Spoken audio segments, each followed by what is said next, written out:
Let's continue our discussion on types of recursion in सी।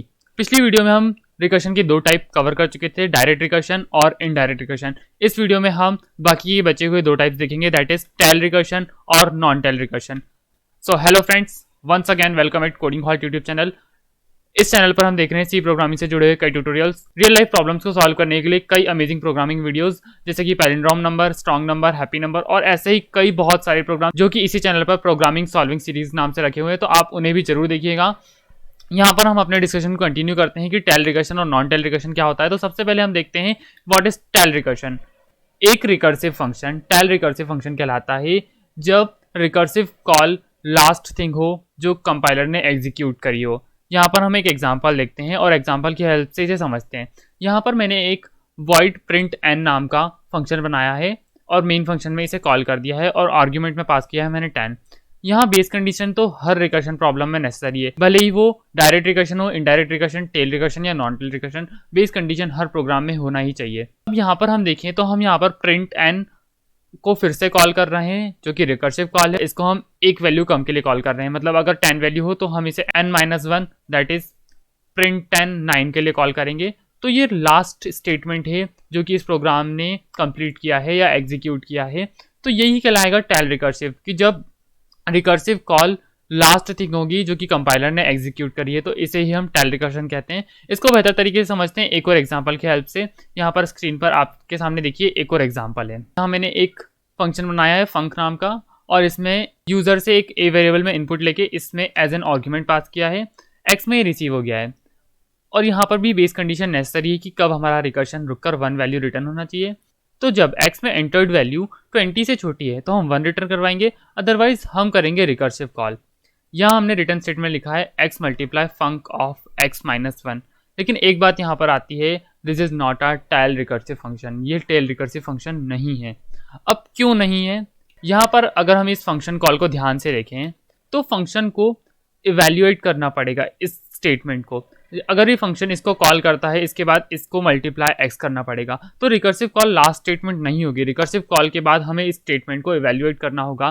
तो ये tail recursive का example नहीं है, ये होगा नॉन टेल रिकर्सिव का एग्जांपल। अब देखते हैं इसी की हेल्प से fourth and last type non tail recursive. ये एग्जांपल है नॉन टेल रिकर्सिव फंक्शन का। यहाँ पर हम देखते हैं नॉन टेल रिकर्सिव फंक्शन। एक function non tail recursive function कहलाता है जब रिकर्सिव कॉल लास्ट थिंग नहीं होती जो कि कंपाइलर ने एग्जीक्यूट किया है, मतलब कुछ ना कुछ स्टेटमेंट रह जाता है एग्जीक्यूट करने के लिए, जिसके कारण ये recursive function tail recursive function नहीं कहलाता, नॉन टेल रिकर्सिव फंक्शन कहलाता है। जब हमारा कंट्रोल रिटर्न करवाते हैं कॉलर फंक्शन को तो एक ना एक स्टेटमेंट इवेल्युएट करने के लिए रह जाता है, इसलिए हम इसे नॉन टेल रिकर्सिव फंक्शन कहते हैं। यहाँ पर हम समझते हैं कि एग्जाम्पल की हेल्प से। यहाँ पर जैसा जो स्क्रीन पर प्रोग्राम दिख रहा है ऐसा प्रोग्राम हम एक बार और पहले भी देख चुके हैं। यहाँ पर मैंने काउंट फंक्शन को यहाँ पे डिफाइन किया है और 3 को मैंने n में रिसीव किया है और यहाँ पे मैंने बेस कंडीशन लगाई है कि अगर n 1 के इक्वल हो जाता है तो हम डायरेक्ट रिटर्न करवा देंगे, अदरवाइज हम काउंट n-1 रिकर्सिव कॉल करेंगे। और इस रिकर्सिव कॉल के बाद एक printf स्टेटमेंट भी है। तो ये नॉन टेल रिकर्सिव फंक्शन है क्योंकि रिकर्सिव कॉल के बाद हमें एक स्टेटमेंट और एग्जीक्यूट करवाना है, इसलिए हम इसे कहेंगे कि ये नॉन टेल है, ये टेल रिकर्शन नहीं है।